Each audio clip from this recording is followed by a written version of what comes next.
Listen, here's what I would say about fighting an enemy who wants to kill you and your family.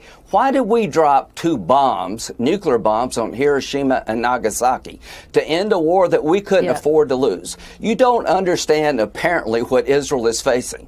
They're facing 3 groups. Iran, who has received $80 billion in aid. When Trump left office, they were exporting 300 barrels of oil a day. Now they're at 1.3 million a day. They've been enriched by Biden. They're taking that money to kill all the Jews. So when we were faced with destruction as a nation after Pearl Harbor, fighting the Germans and the Japanese, we decided to end the war by bombing Hiroshima and Nagasaki with nuclear weapons. That was the right decision. Give Israel the bombs they need to end the war they can't afford to lose, and work with them to minimize casualties. Senator, military officials would argue that there has been so much technology since those bombs were dropped that for that very reason, that is why Israel and other developed countries can be more precise. But let me ask it this way, because President Biden is not the first president to use arms shipments to try to influence Israeli policy. As you know, former President Ronald Reagan on multiple occasions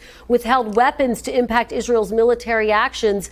Did President Reagan show that using U.S. military aid as leverage can actually be an effective way to rein in and impact Israel's policy? When you're telling the world you're going to restrict weapons delivery to the Jewish state who is fighting a 3-front war for their survival, it emboldens Iran, it emboldens Hamas. Sinwar is probably juiced up on the idea there's daylight between the United States and Israel. The hostage deal is harder. This is the worst decision in the history of the U.S.-Israel relationship to deny weapons at a time the Jewish state could be destroyed. So here's what I would say. There is some hope we can get over this.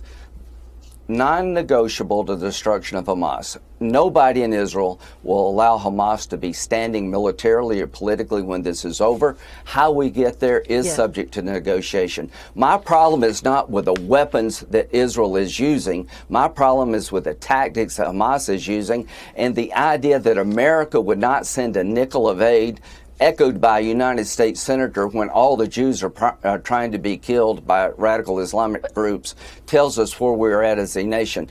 The Republican Party is with Israel without apology. Well, historians would say, why is it okay for Reagan to do it and not President Biden? But let me ask you about why is it okay? Deal. Well, can I say this? Why is it okay for America to drop 2 nuclear bombs on Hiroshima and Nagasaki to end their existential threat war? Why was it okay for us to do that? I thought it was okay. To Israel, do whatever you have to do to survive as a Jewish state. Senator, again, military officials say the technology has changed. But let me ask you about how all these of this military officials that you're talking about let me ask you are something. full of crap.